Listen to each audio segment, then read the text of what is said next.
no reason to hurry. I don't know where you're running to. You know you don't need to worry. The world is turning to come to you.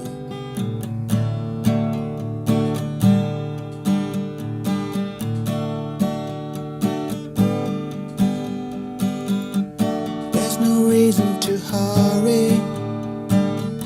I don't know where you're running to. You know you don't need to worry. The world is turning to come to you. We try to find that perfect line before it's out of sight. It's chasing lights, the fireflies that flicker through the night. You say you've got to reach the top and so. All right, we are live. Hi everyone. Hi chat. Welcome to today's podcast. I hope that you're all having a good time. Everyone in the chat, welcome. Oh, there is already a couple of super chats. That's okay. Wonderful. Chess time. Thank you for the super chat, man. What's your take on earthism? Okay, we will get to the super chats and we'll get to these hard questions in a bit. First of all, can you all confirm if my audio video is okay? And let me give a big welcome to Helly Shah. Helly, welcome. Hello, hi. How are you? I am great and really excited. Look, I put efforts. Wow. Poetry and podcast with Dr. Sid and Helly. Yeah, your name is too long, so I had to do Dr. Sid. Dude, I don't use my full name on the stream titles. Oh yeah, that's true. Yeah. And that actually sounds like a TV show. Yeah. Poetry and podcast. Yeah, that we can do that. All good. Good alliteration. Yeah, that's what even I thought, that if you're doing podcast and poetry does go together though. I mean, it's just different forms of conversation. True. Hannah? Fair. Yes, Right. It's just all very content, like quality heavy, audio heavy content. Yes, and you could explore things that you couldn't have explored in a normal conversation. If it's a podcast or if it's a poem, True. right? Yeah. Okay. One second. So chat, let's see who all are here. You know who? Faizan Khan said song is amazing. Thank you, Faizan. I always like it when somebody appreciates that song. Captain America, welcome. Santosh, PFC over Limbic, Atharv, welcome. Among Us, bhai, aaj Among Us to nahi khelenge. Today we are here to just talk about poetry and wherever the conversation goes through poetry. But you will still get the closing and opening of Among Us, which is poetry. So Yes. Oh yeah, Yaya is not here, but then we can make up for that. Yeah, that's fine. That is fine. You know who has said that podcast is two people in a poetry battle without rhymes? Interesting. yeah. All right, so you know who doesn't just crack jokes, he also has deep comments. That's pretty cool. Okay, Helly, what's up, man? How are you? How is it going? How is your poetry going on? Poetry's going, poetry's flowing. Wow. I don't know. It's good, yeah. I mean, I think I am right now going through a bit of a block, which is a very fascinating phase in itself. But then I am also trying to tell myself that don't like put your writing on a pedestal that you'll just write when you're like, oh, only when like some great idea strikes me, I will write. Like just write every day, even if it's not that great. Right. So yeah, I'm trying to make my brain understand that. It's a very difficult challenge because as poets, we do tend to think of our own art as something that's like a gift from God. And Yeah. so you think that if it's not coming, then it's not meant to be. And you Yeah. wait for that magical moment where poetry just flows out. Yeah, and I've realized that like the more and more you practice this craft, you realize it's science and not magic. Like Yes, if you break it down, you can reverse engineer art. You can reverse engineer poetry. exactly, yeah. And how words fit together can be an accident or it can be something that you do consciously. I remember, I think Stephen King had said that the best way to become an author is to just show up every day and just write a page. And suddenly you are one of the biggest authors in the world. True. I think the biggest problem we have as writers is our own self, our own thoughts. Like Yeah. because we end up filtering. Like जब हम लिखने भी बैठते हैं, a lot of times first drafts are so difficult for us because we end up filtering ourselves so much. But the first draft should be streams of consciousness. Yeah. So it should just be free flowing. But even I'm guilty of that. Like I erase more than I write, I feel sometimes, So which it's is like not possible, I know. But yeah. one step forward, two Okay. steps back. That Yeah, kind yeah, of yeah. thing. That's pretty much. Do you think that's because we expect this perfection, this perfect poem on the That's what first I'm saying. flow? Yeah, that's what I'm saying. So we set some, like at least that's what I'm telling myself, that don't set such high standards for Yeah. yourself, even with the first draft. Like allow yourself to just write some bad things also, so that something good can become, Yeah. like can come out of it later. Ironically, it's almost a form of laziness. It is. Oh, if you really think about it, like I've reached that point where I'm like, am I being a perfectionist or am I just lazy? Yeah, there's a thin line between perfectionist and lazy. And stop calling me out. I'm literally here on your show, Sid. I'm just saying it because I relate to it, because I used to fall back on the definition of perfectionist and then I realized I'm just procrastinating. There is no perfection here. I'm not even willing to. And we're as poets, we are the ones who are fighting the definitions of perfect. We're like, who Right. set the definition? And then Yeah. we fall prey to it ourselves. Yeah. So, That's it's an unfortunate superpower to have, because as poets you can change the way the language works. So we could just set up one day and say, what is perfection anyway? exactly. That's your next poem, Sid. Wow. Perfection is a form of laziness. It's true. I want to know, just so that I get perspective. How many of you guys in the chat? How many of you have written poems? How many of you see yourself as poets? And how many of you have written that one secret poem that you've kept in that diary inside your cupboard that you wrote when you fell in love for the first time, or the first time you had a heartbreak and you thought that you were never going to share it with somebody? You don't have to share it right now, but I just want to know, have you written a poem? So just let me know so that I know that everybody in the chat is sort of, on that same wavelength when we talk about it. All right. All right. People are confessing. People have written. You should check out the poetry corner in your Discord. I do check it out. I do read it. Although not as much as I should, but yes, I do read it. Too secret, feel embarrassed about that. All right. Haley, did you start off writing poems in secret? I guess in a way, because for me it became like an outlet for my feelings. So it did feel in the beginning as like a diary of sorts, Yeah. where you're just like sharing your thoughts and feelings. So sometimes it's about negative stuff, so you're like hiding it, because you want to keep it to yourself. Yeah. But I think I did find a lot of like a different sort of joy in sharing that, even though when I started writing I used to just share it with my friends. Of course. But there is some joy in even doing so. Like if I had a fight with a friend and then I wrote a poem, then like this is how I would tell her that, hey, I got upset. This is what I wrote, just so that she would understand it better. Yeah, it's like an intellectual defense mechanism where you are allowing yourself the time and space to,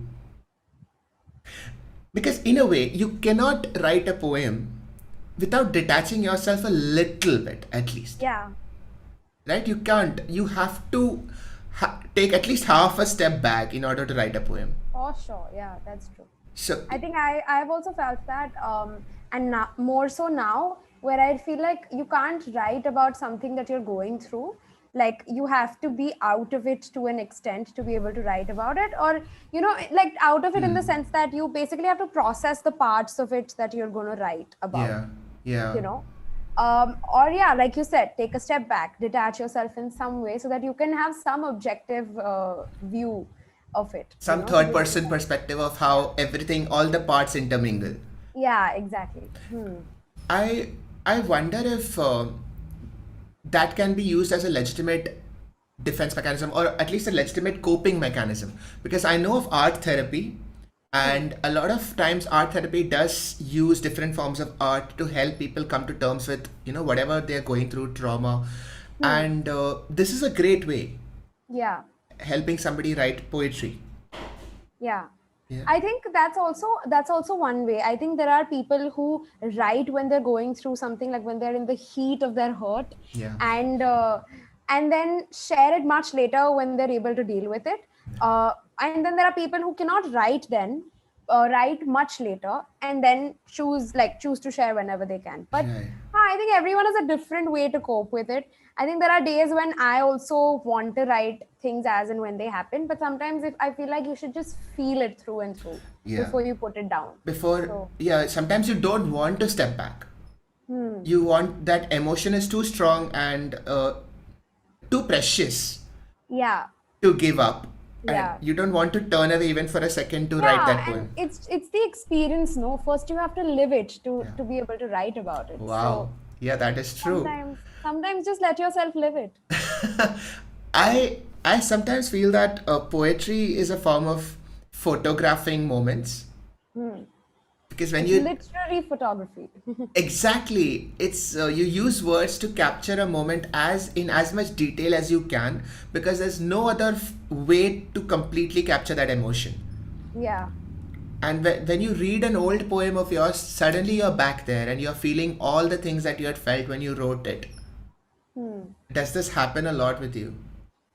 Um, yeah, I mean, I think it is a sort of time travel for sure, especially when you're someone who writes narrative poetry, Yeah. where you're like narrating like this whole thing of your life, like a whole scene that happened in your life. So yeah, definitely it is that. Yeah, it's I think about like how life and poetry are so intermingled. So you have life influencing the poems that you write all the time, and Hmm. then back and vice versa. You have because you wrote a particular poem, now Yeah. you look at things differently.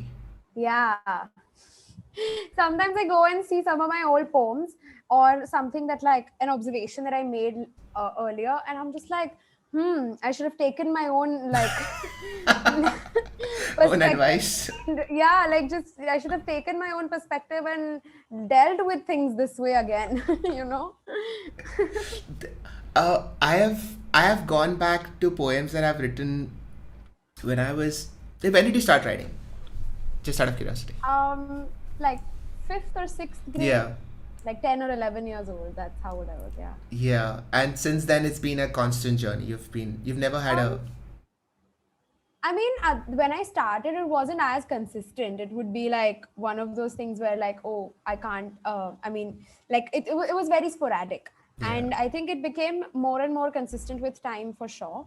And now it's like the consistency probably peaked once I started doing it professionally. Right. Yeah. So that actually makes a big difference, and that is a jump that a lot of people would not make Hmm. because everybody in the chat who has said that they write poetry, out of Hmm. those, how many of you actually even consider going professional? It's not something that everybody can. That's not a jump that Yeah. everybody can make, Hmm. and of course there will be multiple reasons for it, but one of the main things I think is because we are not encouraged to do that. We don't grow up thinking that performing poetry is a legitimate uh, career Yeah, choice. for sure. Yeah. Even for you it must have been, what is that transition like from going from a traditional space to this? I think for me, the biggest shocker was that, oh, you can go up on stage and read your original compositions. That is a thing. And Whoa, earn like, money from it. like I think that was something that I saw like I saw that happen in Bombay. And like when I came here for college and I saw that there is this thing called like open mics that happen. And there are these venues where people go and just perform poetry. And I was Yeah. like, oh wow, like that's a real thing. And before this, I mean, the most you would do in terms of getting your work out there was like, for me at least in school, it was maybe getting a poem published in the school magazine. That's how limited the scope was.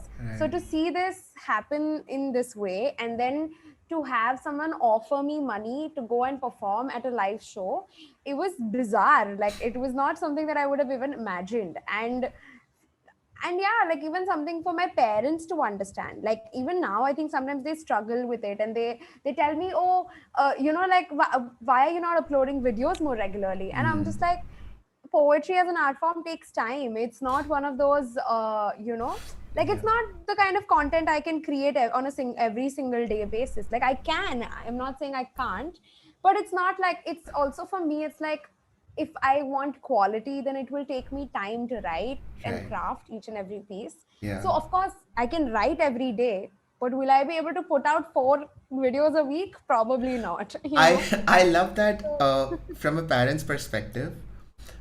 Even if you are doing something that is non-traditional and something that they cannot fully wrap their head around, Yeah. they can still manage to feel disappointed. Yeah, honestly, like they see, I mean, I think after like seeing my videos online, my parents have started following like content creators on Right. YouTube. And then they see, अरे इनका तो हर हफ्ते video आता है, बेटा तुम्हारा क्यों नहीं आता? It's the YouTube version of Sharma ji ki beti ko dekho. Exactly, it is the YouTube version, and it's crazy. I'm like, I'm really happy that y'all are so progressive and supportive, but itna bhi nahi. I like that space where you did not know that this is what I'm supposed to do. I mean, God. you can bring Indian parents out of their comfort zone, but they will still be Indian parents. Yeah. No, that's incredible. And that's actually one of the amazing things about them, that I feel that a lot of Indian kids in our generation, they overperform or they outperform themselves because they have a point to prove. That is my theory. इसलिए बुलाया था ना stream पे. Wait, are your parents in front of you? If so, namaste, auntie. No, they're not. No, but it's just a theory of mine that having something to prove to somebody is a great motivation.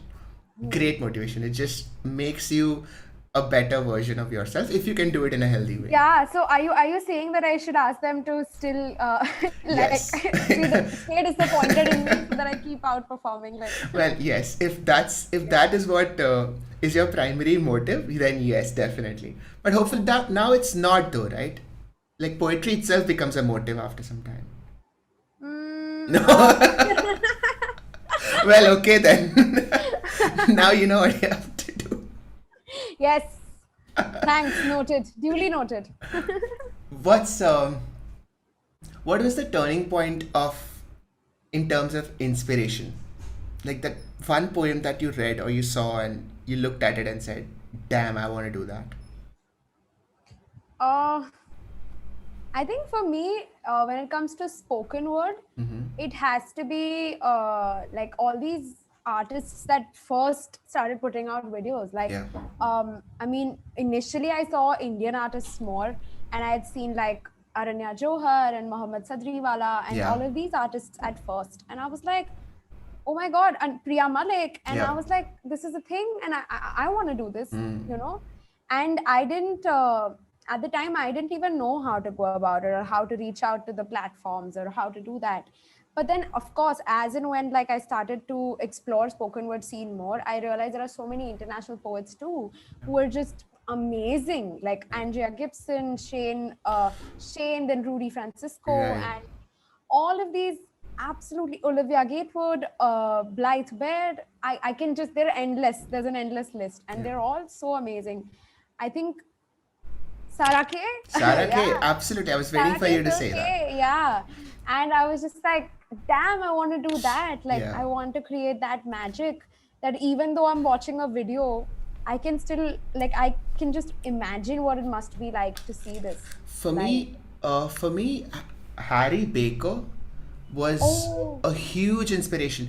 Just the idea of how you can combine poetry and science and maths and put it together in a way that can be performed Yes. was incredible. Incredible, true. And even Sarah K, of course, I think for spoken word, the way they did. What was the duet that they did on Love? When Love Arrives. When Love Arrives. It blew my mind because I have never seen anything like it. And since then, I've actually been thinking that you should definitely try and collaborate in poetry because that's not something that I've ever done. But the idea that it even can be done is incredible because Yeah. then it becomes like a rap because rappers collaborate with each other all the time. And in a way, it is like that. It is, you are you are collaborating on spoken word. Yeah. Yeah, and just the exchange of ideas, like what we're doing right now, just this conversation. Yeah. Imagine if we were writing a poem, and it's just so rich, like because of our, like, there are similarities, there are contrasts in our thoughts and Yeah. opinions. And I think introducing that into a poem would just add so much more richness to it. So I think, Yeah, so yeah, the more uh, contrasting your perspectives are, or if you're coming from very different places, but if you have that common connecting thread of poetry, yeah. that would just make the poem far different than what you and I could have created by ourselves at any point. Exactly. And I think that's why even introducing music to poetry Oh has that wow. sort of feeling, that charm. Yeah. Because when you do, like there are so many performances or pieces you must have seen jahan pe, like, it's not just music, but it's also like this, there is someone singing certain parts of it, and then there is Right. spoken word. It just, like, it's just so much more flavorful. And like, I think, yeah, it's just that drama, that X factor that you need. Like, I think sometimes it just adds so much more, like, enhances the performance. It's such a lovely thought that a poem can become anything. Like poetry is just the beginning. Yeah, And it is. yeah, Honestly, people think that's like spoken word is something that's like a new art form and stuff, but it's it's it's not. been there for generations, for Yeah. ages. Like India में मुशायरे होते थे. Right. उससे भी पहले से, I mean, the oral form of storytelling has existed since Before civilization. prose. Yeah. Correct. Yeah, like before people could print things down, like people would share folk songs in the format of rhymes so that it was easier to pass down. Exactly. So yeah, I think we are all just building off of that, and it can only get like more and more like multi-dimensional from here, you know. There are actually studies that show how children can learn poetry much faster than they can learn prose.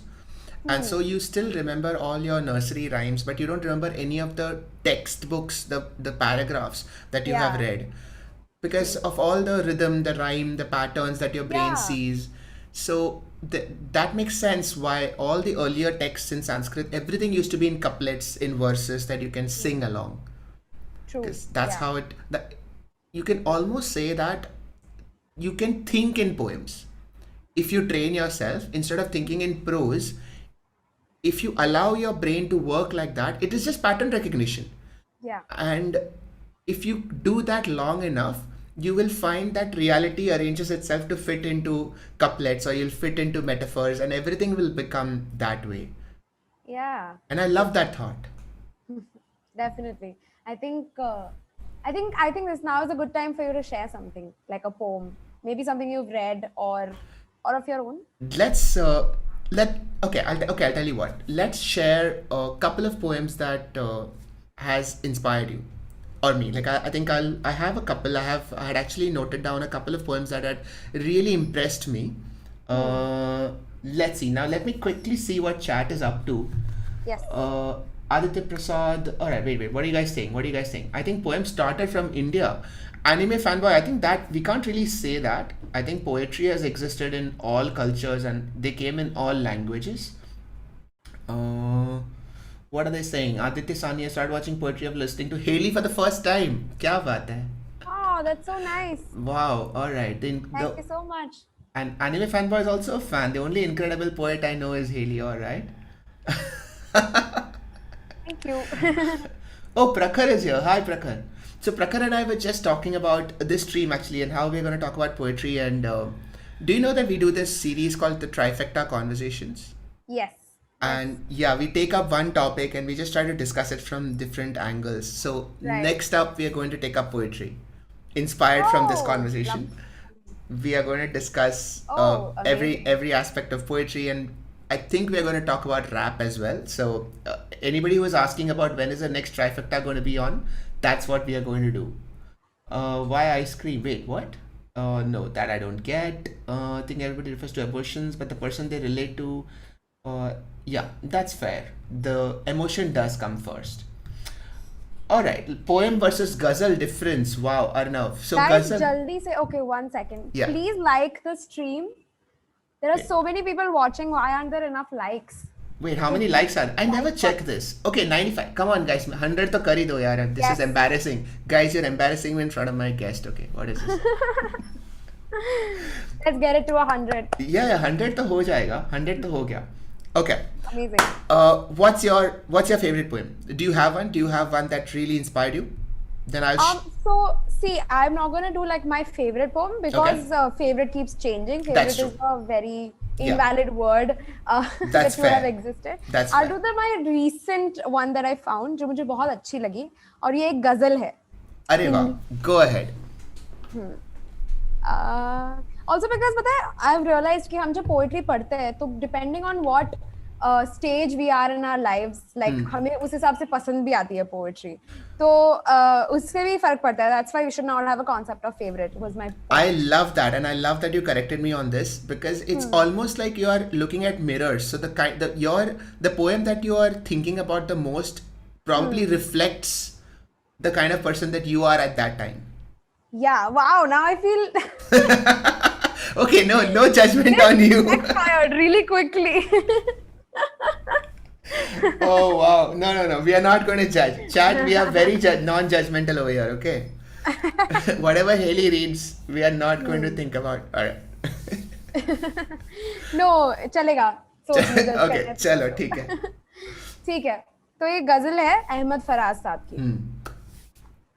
और जो लोग जानते हैं अहमद फराज साहब प्यार पे बहुत लिखते हैं. तो ठीक है. कुर्बत भी नहीं, दिल से उतर भी नहीं जाता. कुर्बत भी नहीं, दिल से उतर भी नहीं जाता. वो शख्स कोई फैसला कर भी नहीं जाता. आंखें है कि खाली नहीं रहती लहू से. आंखें है कि खाली नहीं रहती लहू से. और जख्मे जुदाई है कि भर भी नहीं जाता. ओहो. वो राहते जहाँ है मगर इस दर बदरी में. वो राहते जहाँ है मगर इस दर बदरी में. ऐसा है कि अब ध्यान उधर भी नहीं जाता. हम दोहरी नहीं, एक सेकंड. दिल को तेरी चाहत पे भरोसा भी बहुत है. दिल को तेरी चाहत पे भरोसा भी बहुत है. और तुझसे बिछड़ जाने का डर भी नहीं जाता. पागल हुए जाते हो फराज, उससे मिले क्या. This is the last one and it's my favourite. पागल हुए जाते हो फराज, उससे मिले क्या. इतनी सी खुशी से कोई मर भी नहीं जाता. Oh my God. All right. I think oof is the right reaction to this. Yeah.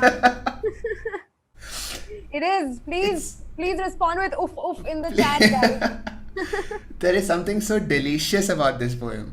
There is just you can't pinpoint it. It's just yeah. It's that shade of love that there's no word for it. Where does the shade of love fall in? When it's playful, it's you're missing somebody, but at the same time it's a sort of tongue in cheek. Yeah, And- I think this is the most consistent type of love that I have written about as well in my work, which is that impermanence of love. You know, where you're like, like sometimes when you're falling in love, you're also sort of moving on at the same time because you know that this is not going to last. So you're just so like in between of that you're constantly back and forth. On days you're just there, and then on days you just take a step back, and it's that constant like dynamic. Yeah, we think of love as this steady, rock steady thing, but it's actually just a paper boat on the sea, man. Oh, I've recently used this metaphor in one of my poems that I wrote. Really? That, that I was like, it's a paper boat. Like, why did we make a paper boat out, and leave it in the waters, Yeah, and then we put in all our hopes and dreams on that one paper boat and say, stay, do not drown. Exactly. Yeah. Wow, that escalated quickly. Yeah. Lot of oofs in the chat. Love it. Lot of oofs. All right. I have a very different kind of poem. Wait, let me see if I can share the screen. And hold on. So that at least people can see it.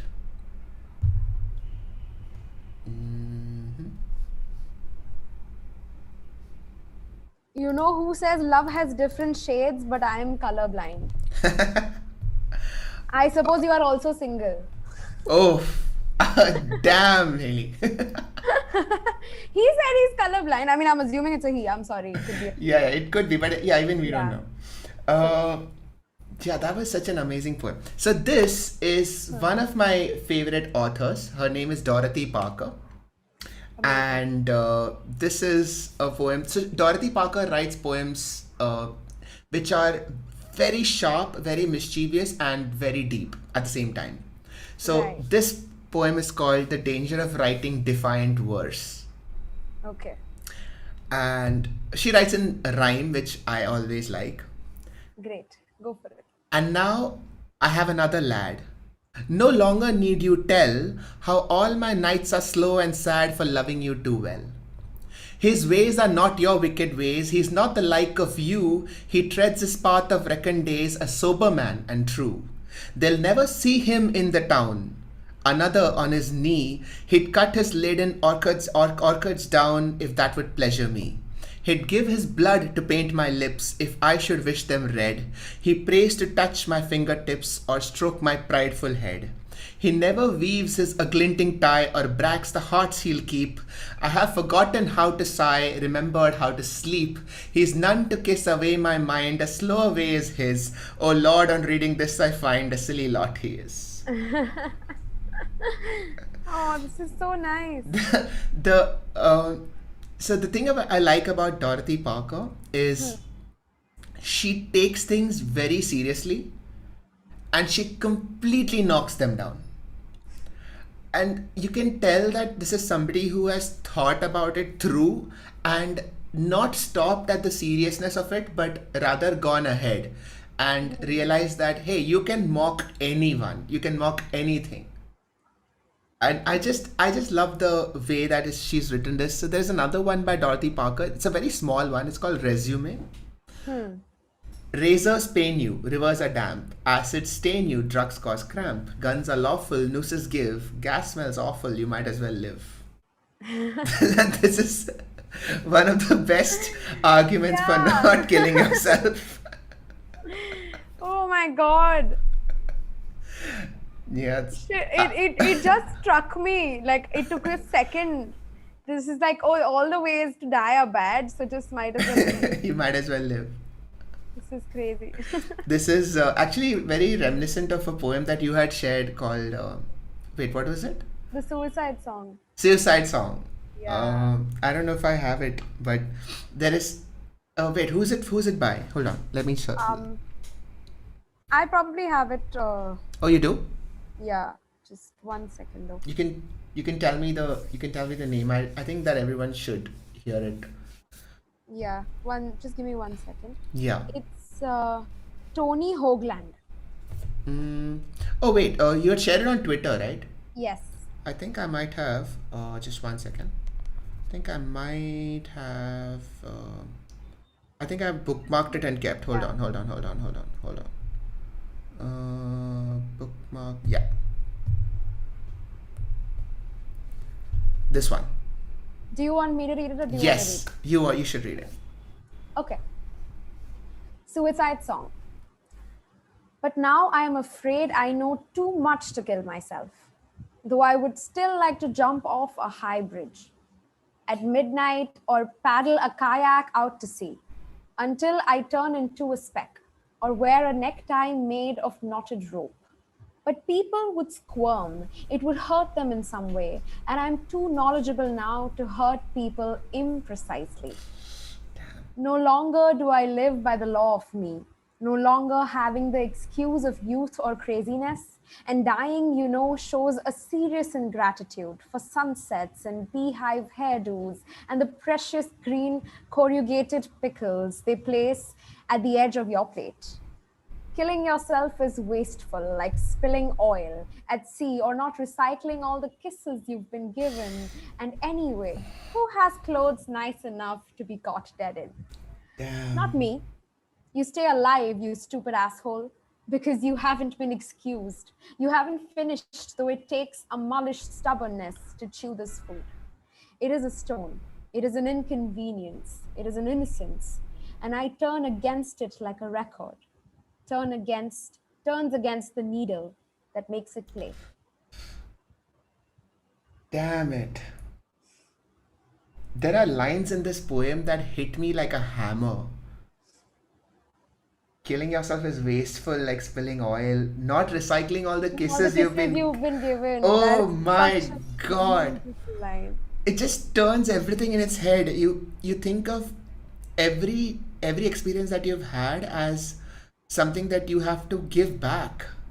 So Yeah. you're not done. You can't leave without paying your. Oh wow. It says that dying shows a serious ingratitude for sunsets, for all of this, and it's so. This is too powerful. I remember Yeah. the first time I read this and it just blew my mind. That how it imagine trying to put all the emotions that you got while reading this poem. Imagine trying to put it into text. It's so difficult. There are I think there are limitations to prose, and poetry just seems to go over it. Poetry just seems to go directly into a different place in your head and makes Yeah. you feel things that somehow an explanation or a paragraph can't. Yeah. Like, I've never thought about spilling your oil at sea in the context of killing yourself and how wasteful it can Yeah. be. Oh man. I've realized that when you look back at all the poems that Hmm. you've written them at different points in time, right? Hmm. And you haven't always thought about when you're writing this or why you're writing this, but when you look back, you can almost make a chronicle of your life Yeah. and arrange them in sequence and say that this marked the start of my relationship, or this marked sort of like the beginning or the end of this relationship, or this was when I did that solo trip to this country or this state and I had this experience and I wrote it Like, over your here. life gets earmarked with poetry. Beautiful. Yeah. Exactly. So you pick one poem and you open that chapter of your life. Is that something that happens with you? Yeah, for sure. I think when you go back to old poems, it's like even with music, this happens that when you go back to old music, old songs, you can Yeah. remember a specific place in your life. And similarly with poetry, especially when you're the one who's written it, Yeah. or if you've read it and it stayed with you, like someone else's poem also, it can take you back to that phase of your life when Oh yeah. and how you felt back then. I think we all do this with art. I've found myself sometimes going and watching old shows, not because, they're so amazing, but because they remind me of this very stress free time in my life. Yep. And I just want to be reminded of that. So I'll go and watch old shows or read an old poem and think about, oh, what must I have been thinking then? And it's like you have an access key to an earlier version of yourself. And for a Yeah. while you are that person. You don't have the. Exactly. For a while, yeah, it just feels so nice. Like you feel like a weight has been lifted off of you. This weight of like aging. Wow. Wow, that is exactly true. You know. Uh, I mean, I'm just thinking about, yeah, the weight of aging gets reversed. That's true. Do you feel like you've written poems at the start of a relation? Can you share something? Uh, in a way that, so now that we're talking about relationships, can you share something that you've written at the start of a relationship? Yeah, sure. I can, but I have to tell you, it's very like it's something that I wrote that I find it a bit childish now because I think अब Okay. मेरा थोड़ा से थोड़ी सी Sure, प्रगति कर ली है standard. मैंने खुद नहीं खुद को थोड़ा ज्यादा जज करती हूँ मैं जितना पहले नहीं करती थी तो Fair enough. yeah, I have something uh, before. Yeah, do So share. I will tell you when I wrote this. Not very long ago, like 3-4 years ago only. Okay. But it was definitely at the start of something, at the beginning of something. So and like the poem henceforth will be pretty self-explanatory. But yeah, um, Go ahead. I love new beginnings, the restlessness, the sweet tingling sensation that it brings. A nonchalant hug, the look on his face when he spots you in the crowd. I love first dates. With all the awkwardness, inadvertent pauses and questions and our responses. I love the start of new seasons. The flowers blooming or leaves crumpling on the ground, the glaring sun turning into moonless, chilly nights. I like the uncertainty of the unknown. I like the comfort in being reckless. I love the glass half empty that leaves you wanting for more, and life's unpredictability that makes every window a door. Damn. This whole this Yeah. whole poem is one song of promise. Exactly, because that's how you feel in the beginning of any new relationship. There's just so, like, never in my life would I ever say this sentence again, that I like the uncertainty of the unknown. Never. The only time that could happen is at the beginning of a Beginning of a new, relationship. like, you know, 'Cause- bond, when you're forging a new relationship. Because Yeah. every other time, Otherwise, unknown and uncertainty is so, like, scary. anxiety triggering. Yeah, exactly. There is always something that love makes you, love makes you a little crazy. You are not your usual sane self.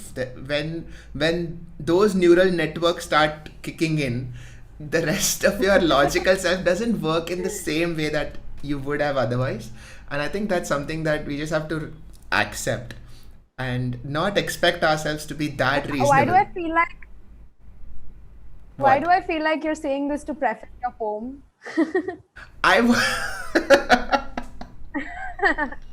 I was not. I was just actually thinking about the initial days of love. But all right, thanks for that, Haley. Hey, no, it's a segue. It's a great segue for you to do your poem now. That's what I was looking at. Oh wow! I have so I've written a couple of poems which are. But, like, not to invalidate what you said, I completely agree. It does make you Yeah, a I little mean, crazy. it does, And right? definitely the neural networks. Okay, so I've written one, which is wait, what was it called? Yeah. Oh yeah, it's called In Passing, and it's okay. It goes like this. It's not even first love. It's sort of like that first meet or something like that. Okay, it goes like Right. this. Our eyes meet on a crowded street. You're walking towards my way, and between us there ensues a tug of war at play. We're both curious, we're both cautious, we're both certain it won't last. Before either you or I could win, both you and the moments passed. But a piece of me is broken off, you must have pulled it through, and left behind in its place, I find in my heart a piece of you. Oh. That's it. It's just something that.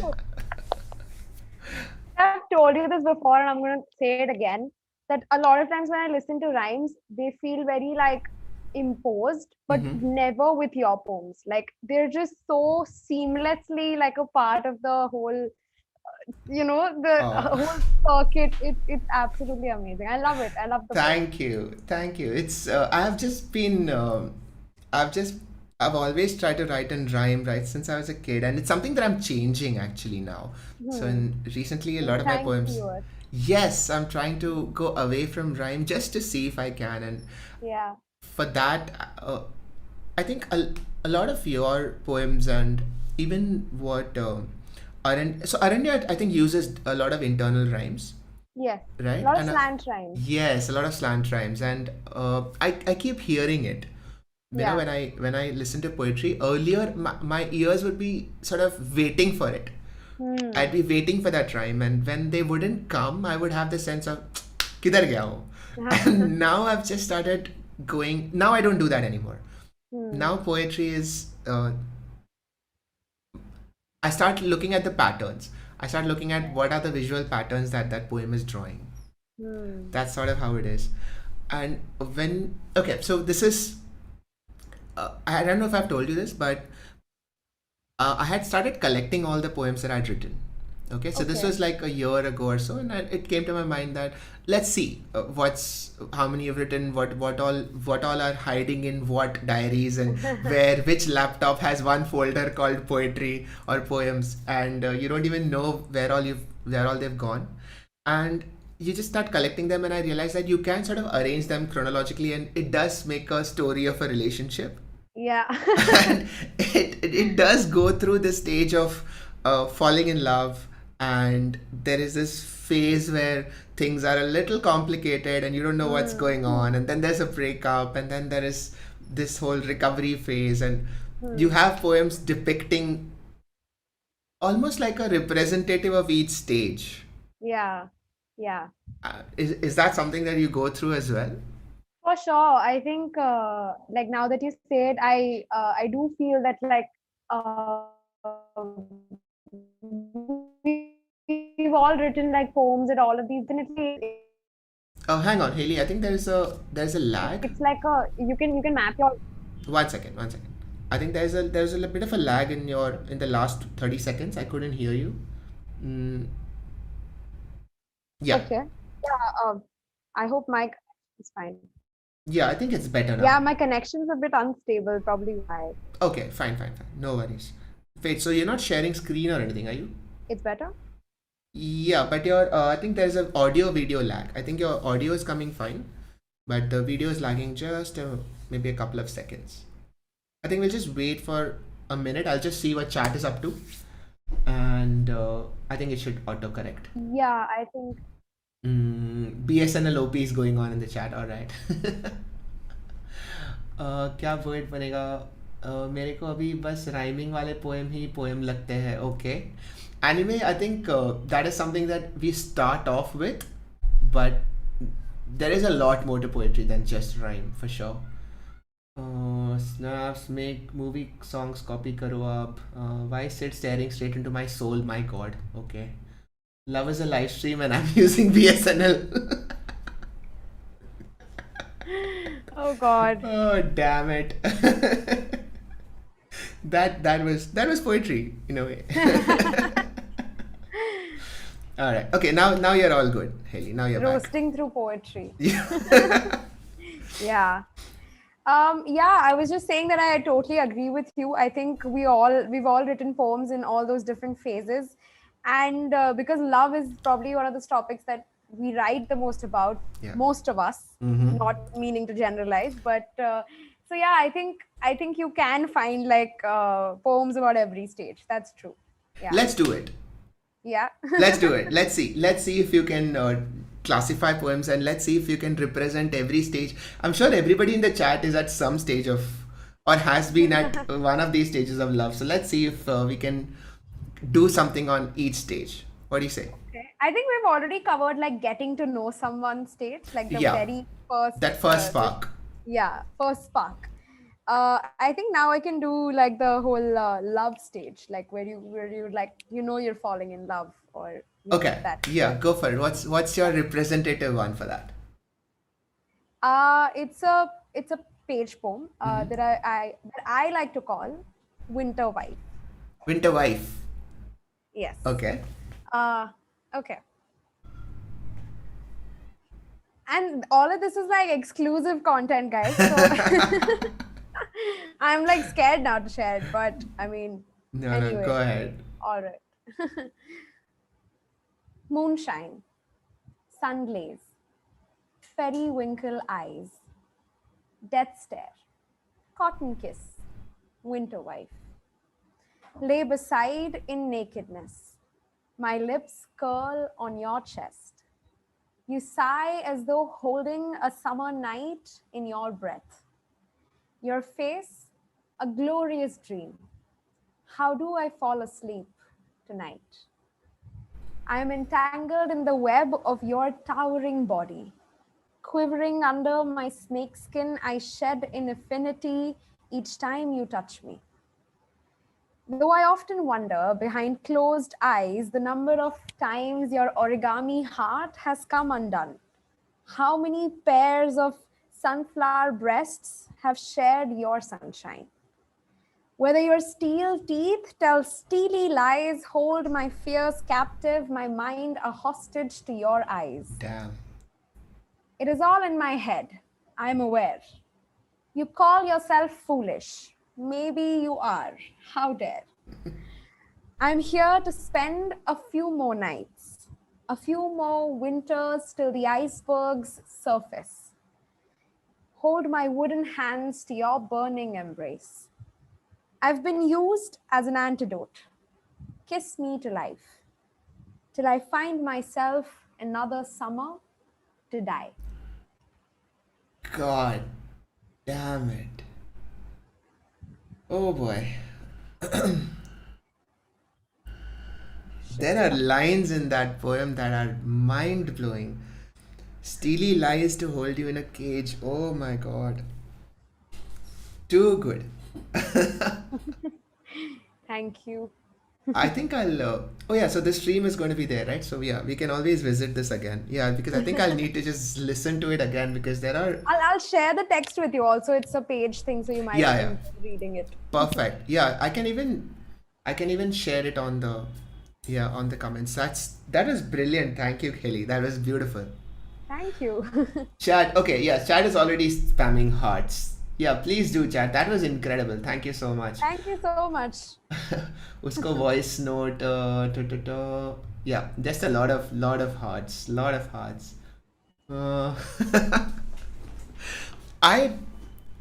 Okay. So when I think of a love poem, I don't write much actually on like a traditional love poem. The only one that I've written that is close is the English Ghazal. And I think that Yay. I would like to share that one. Amazing. It's called a one night stanza. And yeah, again, self-explanatory. I see second thoughts in your eyes tonight. I see second thoughts in your eyes tonight. I think I will love you twice tonight. For you, our love is a game of chess. For you, our love is a game of chess. For me, I'm rolling dice tonight. Your secrets have left you frozen still. Your secrets have left you frozen still. My curiosity will break the ice tonight.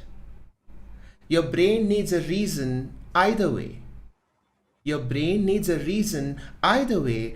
Let the why not win over the whys tonight. And yes, I will take all that you have. And yes, I will take all that you have, but just your mind may suffice tonight. The pleasure lies in the pain, I hope.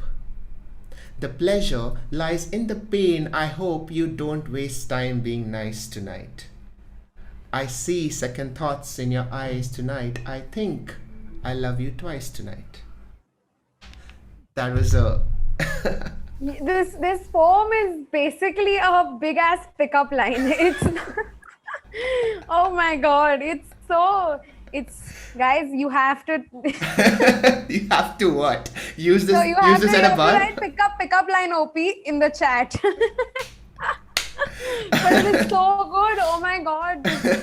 Yeah, I don't think Firstly, you can ever... I just yeah. want to, I'm so sorry, but I just want to tell the chat, guys, ghazals अक्सर हिंदी में लिखी जाती है, more or less सब हिंदी में ही लिखते हैं, बहुत कम लोग हैं जो इंग्लिश में लिखते हैं, and Sid is one of those few people that I know who writes English ghazals, because ghazal का वो format होता है जहाँ पे there has to be a rhyme, the last word has to be the same, Yeah. उसको सब काफिया मतलब Radif, Kafiya, all that, yeah. Radif.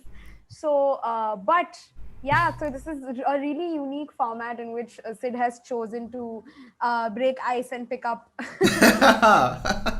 women. That was not the intention. Do not ruin it. No. I'm sorry. No. It's It's, absolutely amazing. I absolutely love it. if somebody does want to use this poem as a pickup line, you are welcome to. Just make sure that you tag me and like, share, and subscribe. That's Yes, that's the price you have to pay. Those are the charges. Those are the fees for using Dr. Sid's poem, and give due credits. Yes.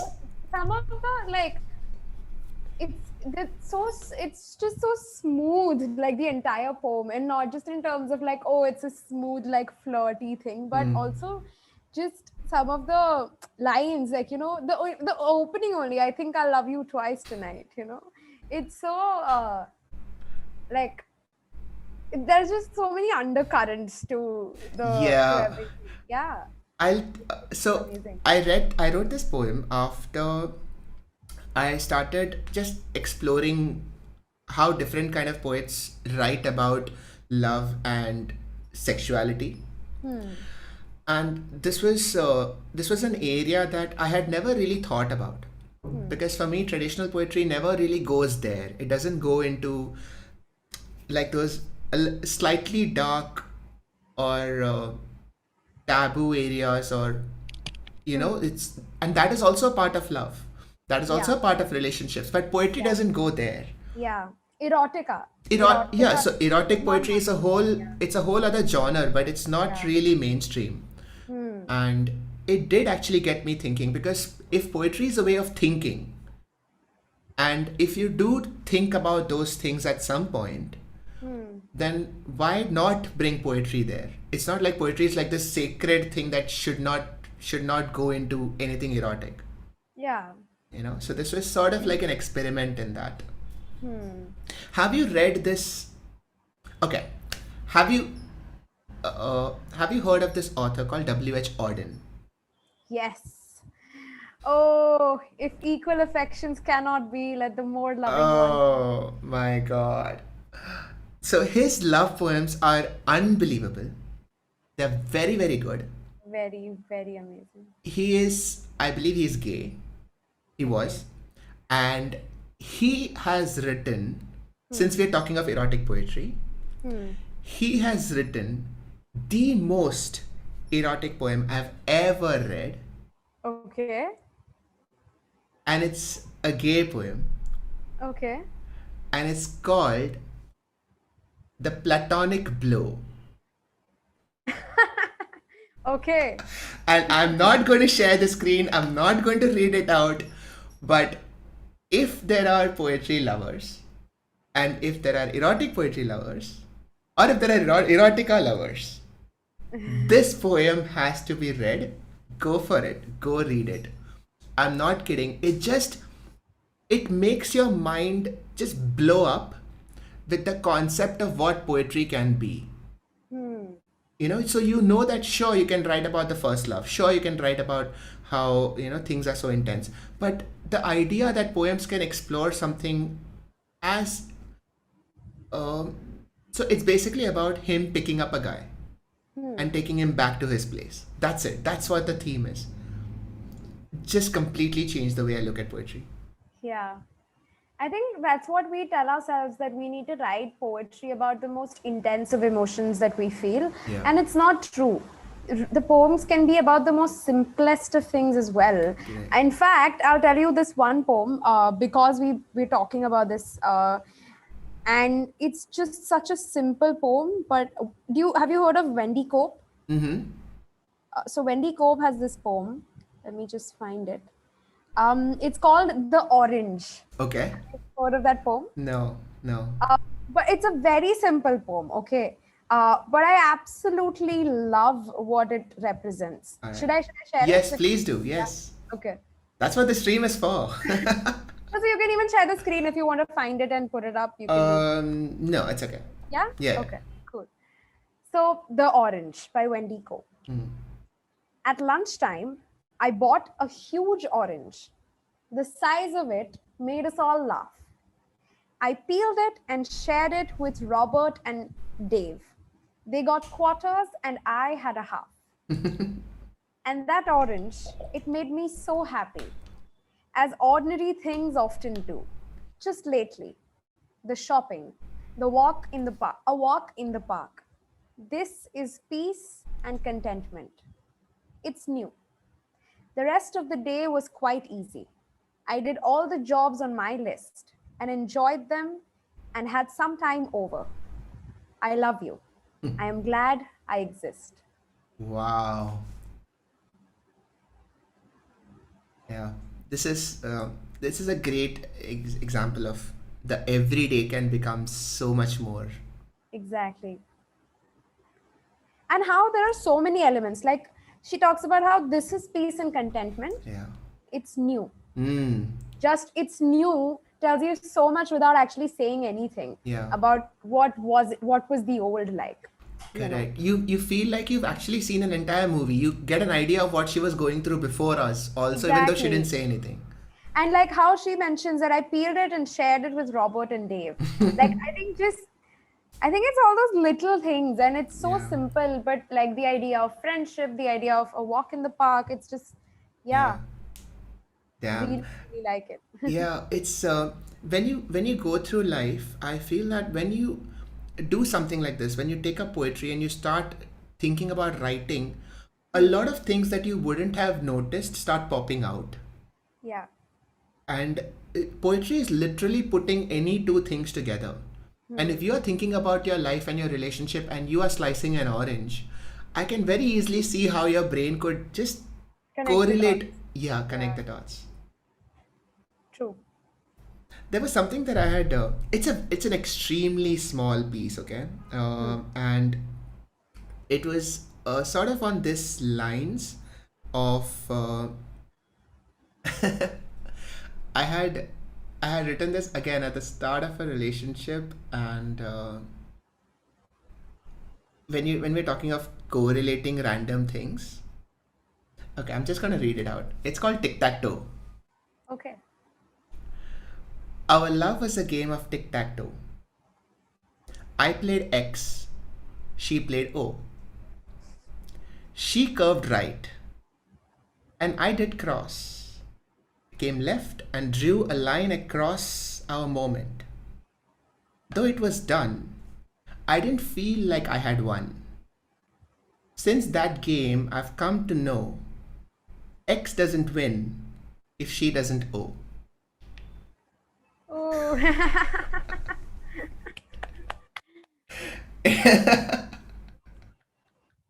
love the wordplay. Love Yeah, it. it was it was sort of an attempt to, yeah, on the same line of thought. Hmm. Amazing. The has a poem helped you cope? Yeah, Yeah. I think art overall has helped me cope, and poems specifically. I think just reading poetry, you find so much solace, and yeah, sometimes just like the closure that you can't find in a person, you'll find it in a poem. Oh, damn. Yeah, And you just you're going through so much, and just sort of writing down that poem gives shapeless things a shape. yeah. And now you know, okay, this is what it was. This is what it was. Yeah, for sure. I think like if you're talking about like writing in like poetry in terms of writing, definitely even just reading, like Reading just it, yeah. consuming the consumption of that poem also can Yeah. help you cope, you know. Yeah. And sometimes you just find the poem that you're looking for Yeah. that just mirrors. Yeah. Yeah. I don't write a lot of sad poems, Hmm. but uh, I feel that heartbreak is a great stimulus for poetry. For sure, yeah. It's Most people start writing poetry when they go through a heartbreak only. yeah, it's a one good thing that heartbreak brings out. I mean, my advice to everybody is that if you have to break up, at least get some a couple of good poems out of it. Trust me, baad mein you will thank me. It's better than not. Yeah, that's also true. It's I don't know. Are there any poems like that you feel comfortable sharing? Since we have Um, reached the relationship road. I think so. Yeah, I think I'll share something from my Instagram only. Huh, okay, so something Something that I've already shared, so it's like, uh, pain brings poetry. That's true. Let's make a poem on Ludo. Oh, so guys, so this is what the experiment is. You pick up any game and you pick up any emotion and you can write a poem. That's what pattern recognition is, Yes. right? So it's an easy exercise. If anybody wants to start off and you just want to experiment, this is how you do it. You pick any emotion that you're feeling, pick any game, and write a poem. Amazing. You being a neuroscience expert and being a poet, you're just probably doing this in neuroscience workshops as well, where you get people to write poetry. Wow, I actually should. I didn't, but I'm going to incorporate this in the next one for sure. Amazing. Yeah, there'll be I should do, yeah, definitely. I'll call you as one of the guest lecturers, and we can do a neuroscience and poetry workshop. That'll be super fun. Yeah, that's so cool. I think we can find out other things also, because I think, just what we discussed, like connecting the dots, pattern recognition, all of this is like, it's both great for your brain and also for like writers. Exactly. Like you can demystify creativity in a way and make it a little bit more in your control. So yeah, I mean also, but I think there is some sort of the satisfaction that we find as artists in the mystery of creativity. Yeah. So definitely wouldn't want to demystify it all in all. You can't do that fully though. It's not possible. Then we can do this. Then Absolutely. I think it's the way to look at it is that how a professional guitarist still has fun creating music. Just because he knows the rules of the guitar doesn't mean that he's not having fun with it. In fact, he gets to have more fun with it because now he has more control over it. Right. I think that's the way to look at poetry. That once you know that you can write anything, now what do you do? Then you have that stimulus. Like then you can stimulate that environment. Yeah. Exactly. That'll be fun. Let's do that. Cool. I think I found like 2 poems I want to share. Both are very short. Go for it. But I think I'll share this one first. Actually, maybe I'll just share one. Let's see. Okay. Missing you is the easiest thing to do. From the minute I wake, it is infinite. So forgetting, I imagine, will be sudden, like an accident or a mistake I will never intend to make. But when I do, it will already be a new day in the middle of my mundane. I imagine in the newfound room in my mind, I will want to dance, throw a party, bid farewell to memory. And my choice of music will be the lack of sound. I imagine after all this loud missing, forgetting will be so quiet, I will be able to hear a heart, my own, in my chest, beating for me once again. Beating for me, not against. Damn, that ending.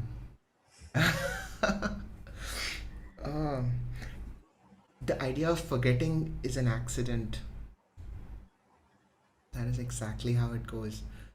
Like one day you just wake up and you're like, oh yeah, that feels different.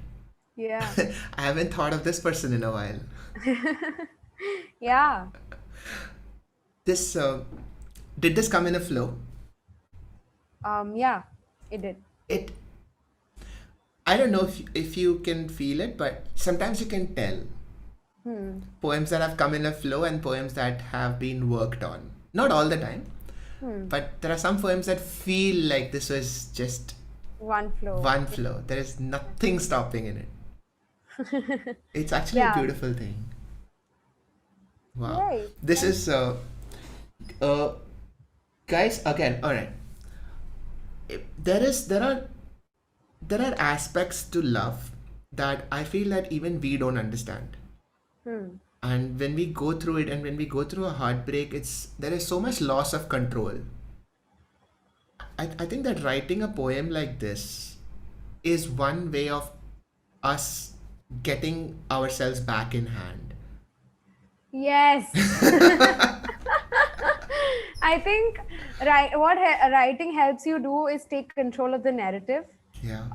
And a lot of times when you experience these things, you feel like, a lot of it is not in your control. Yeah. And whether it is because you have handed over the control to the other person, or whether it is because you're so like you just feel helpless, Yeah. even though you're the one who made that choice. Like Yeah. even then you can feel helpless.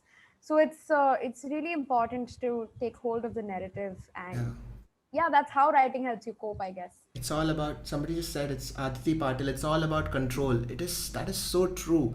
Yeah. And my, okay, so my heartbreak poem was sort of on the idea of that phase where you know that a relationship is ending, Hmm. but it's not ended. Yeah. And there is no control there. You have no idea, if you're here or there. Yeah. And it's, I mean, when we talk about control, it's just, that's, one second. I think I'll just read it out. I have never read this one out. I have actually never performed this in public anywhere. Go for it. All right. Okay. This, it's called Break My Heart. My love, this pain of uncertainty is unbearable, so I am begging you, my darling, break my heart and go. Gladly I will come to terms with my wretched state, for no more do I have to question and no longer need I wait.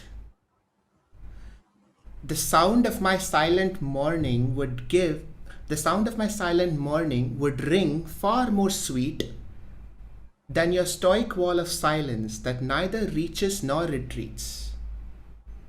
Push me, for I'm perched precarious on this awkward fence, where giving up is too painful and giving in makes no sense.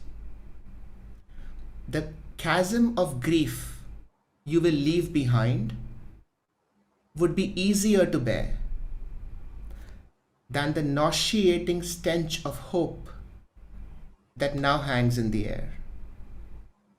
For every spasm of regret that I may go through, better than be trapped in foolish promises of you.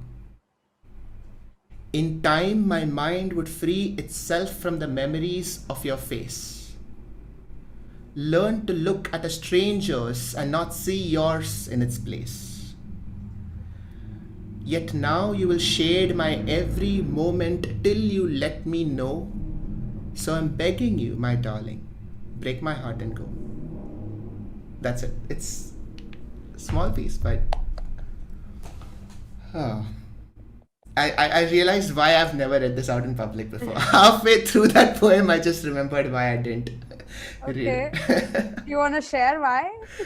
No, so this is, I remember the purpose of writing this poem, that it was sort of to clarify what was happening in my head.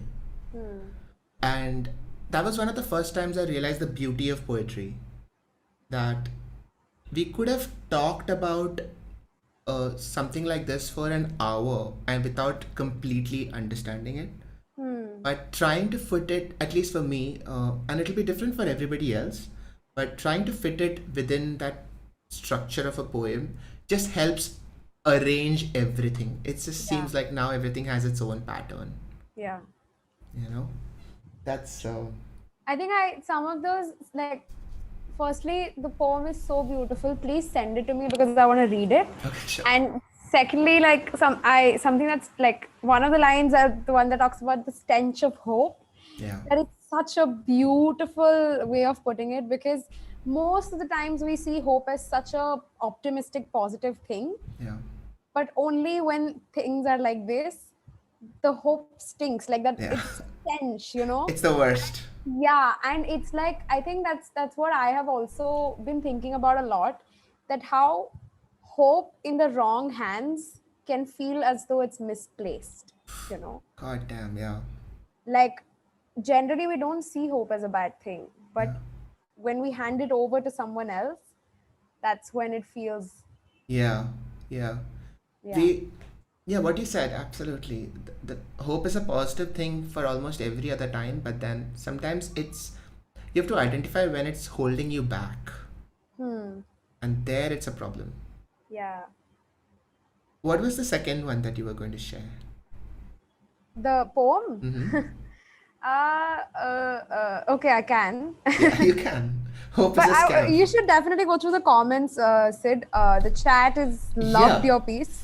Hey, thanks. Thank you, guys. That phase is a nightmare, all right? Kidhar Sid, उस रात अपन 2 बजे तक पिया. God damn it. Sid, I just pulled the band-aid on my heart in one go. All right. I should put my poems on Discord. All right, guys, I will, for sure. I'll share it on Discord. It helps you move on. Tejas Khadri says hope is a scam. Yeah, that is true. That is true. You should do neuroscience of hope. Have you done it yet? I've done it very briefly. I did it when we welcomed 2021. But I did not say hope is a scam, though. I wanted to keep it positive. Yeah. Don't do. I wouldn't call it a scam though. Like I think that like on most days it's what gets you by. So I feel like Yeah. it's inevitable. It's part of the human nature, part of the human psyche. It is, and you do want that. You do want to wake up and feel that something good is going to happen today. Yeah. And you have to. So then, what you can say is that other thing is not really hope. What we were describing, that the stench of hope, it's not really hope. We just mistake it as hope. It could be something else. Maybe it's a problem with our linguistics. Because I get what you're Really saying. interesting. Yeah, because I get what you're saying, that you do need to feel that life is going to get better. But then the question is, then what is better? And maybe it's not the best thing. What you're doing is not the healthy thing. Right? Maybe we should talk about this. Yeah, That is- that's really interesting because maybe the reason why we see it as hope, but when it does but it's still a negative thing, is because it's not hope, it's something else. Yeah. It's finding, it's maybe that when we find things are harder to let go, Yeah. when we're not unable to let go, and when you're holding on to something that's actually just giving you more pain, maybe it's those. There is a cognitive bias called as anchoring bias. Okay. And what anchoring bias is, that you sort of anchor your beliefs onto one point, and you find yourself unable to go very far from it. Right. So it comes in the way of you growing and learning new things. I think Nitin Nair has put it very well. He says it's false hope. Oh, damn. Yeah, fair enough. And Yeah. that's the thing with false things, that it's only false in retrospect. Yeah. When you're going through it, how do you know if it's false or It's not? hindsight bias. It's beautiful. I don't know if that's a thing, but it should be a thing. Yeah. Alright, I want to hear the other one. Yeah. So, okay. This is okay. I'll maybe not give a preamble. Maybe we can talk about it later. But yeah. Kishore Kumar on the Morjam beach. Kishore Kumar on the Morjam beach. Arms around each other, we danced. Counted the stars that we could see. Counted you, counted me. Love turns into music. Love turns into the night. Then comes the dawn's choreography. The sea brand new, the music fades. No one dances at the waves break. 2 stars fall off the sky. Damn it. I love it. I love how you built it up to that point. Yeah, it's you get the sense of how the next day everything else is going to remain the same. And do you sometimes think of how love ending is such a life changing event for you, and nobody else gives a fuck. I know, right? It's just so No. crazy. No, It's yeah, it's how like everything stays the same, yet nothing is the same. yeah, You still wake up in the same bed. You still go about your day the same way. yeah, But and so to the outside world, like the traffic is the same, the sun and the moon and the stars and everything is in place, but God something is damn it. so life alteringly different about you. Wow. This is okay. This is the problem with the poetic conversations because poems do lead into one another. Yes. Uh, this one is called Love Died. Love Died.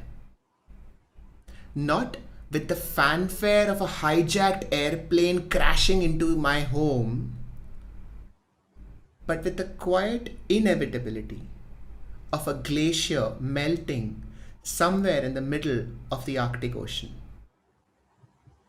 It left no trail of destruction, no burning wreckage. It wasn't reported in the daily news. Nothing changed except a rising sea level. Now my world is drowning and only I know why. Oh my god. Oh my god. Wow. Oh man. I'm just exiting this. Oh man, it just reminds me of come back, Haley. This conversation has everything. Don't go. Yeah. No, I had to do the dramatic exit and then come back because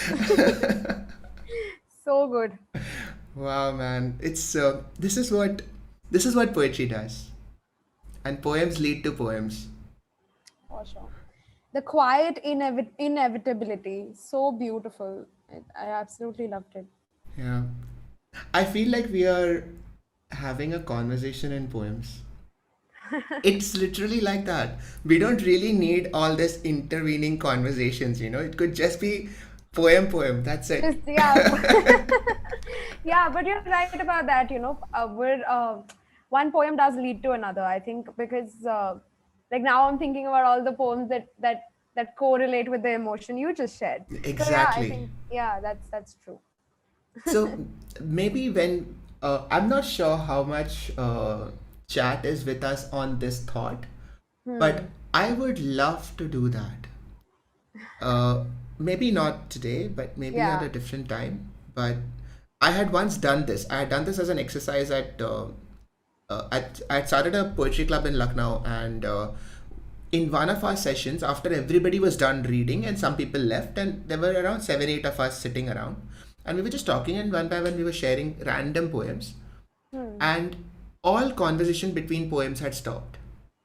So everybody would read a poem, and then somebody would read a poem linking the first one to the next. Right. And because there were 8, 9 of us, and everybody had like a pretty decent collection, it actually became a conversation in poetry. In poetry. And it would be Yeah. very, very interesting to try and do that. Maybe the next time we all sit together, Yeah, for it sure. could be very interesting to try that out. Yeah, Let's do that. definitely.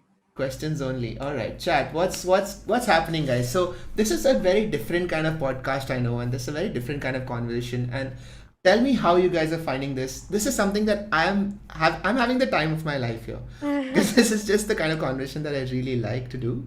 And I hope that all of you are enjoying this as well. Somebody had said, why can't we have conversations like this in college? And that's actually a great idea. We should just take these sort of discussions to colleges and have it, because I'm sure there are a lot of kids out there who want to think about poetry differently. And I think there's something Yeah. like this just opens up their mind. Yeah, for sure. I think that's something that's been on my mind too. Just introducing poetry like as a life skill, I mean, in like schools and in educational institutions, because I feel like it helps you in so many ways, not just as an art form, but just as a life skill. It helps, Yeah. like we spoke about it, it helps you cope. Yeah. And so many of us struggle to express our emotions or to be able to talk about things with other people. But poetry allows you to at least have a conversation with yourself, and that's just the start. Wow. I love that. So That is exactly it. Yeah.